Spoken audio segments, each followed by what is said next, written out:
Paul, you played in Germany a decade and a half ago for Dortmund, won the European Cup. How much did all that shape your development as a manager? I think going there, I think it went there at 25 or 26 years of age. I went there, and it was the first time it became a job, football. And it stopped being a hobby. And I think that was the big thing I learned was, this is a job.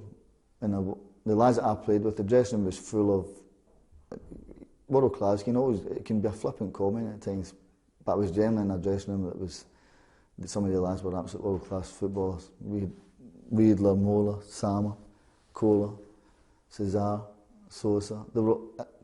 Nearly half the German national team were in it, and they were fabulous players, but more importantly, really top guys. And they took me really well. They brought me into that environment, and I became one of them. And the whole mentality, that's when that made you totally different as a person, let alone being a footballer mentally.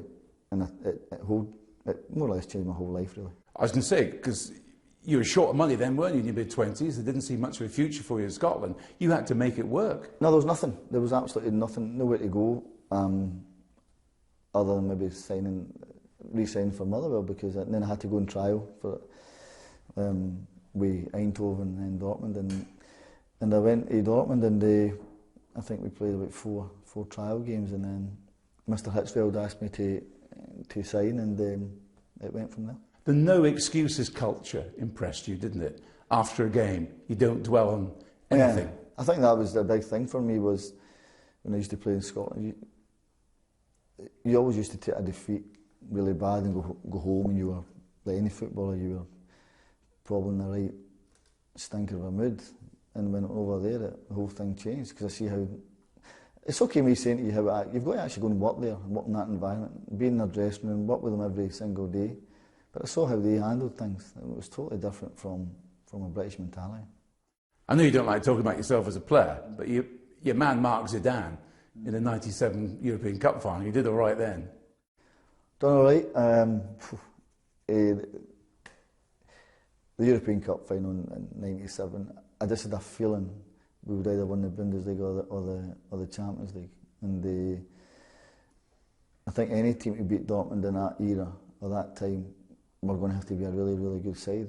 So happened Juventus were, at that time, if you look back at the players Juventus had at that time, they were probably one of the best teams in Europe for many a year. And but at the back of my mind, I just thought, for anybody to take Dortmund on, they are going to have to be a good side with the players that we had. And we got off to a brilliant start with Carla, and Carla scored two goals, and then Lars scores the winner. And it just happened that I more or less had to kind of be in the vicinity of Zidane. In the vicinity? Round about that area, try and stop him. Give him the odd nudge, did you? When you're talking world class again, then that's there for everybody to see. But the important thing for me was, it wasn't about my performance or anything like that, it was the team.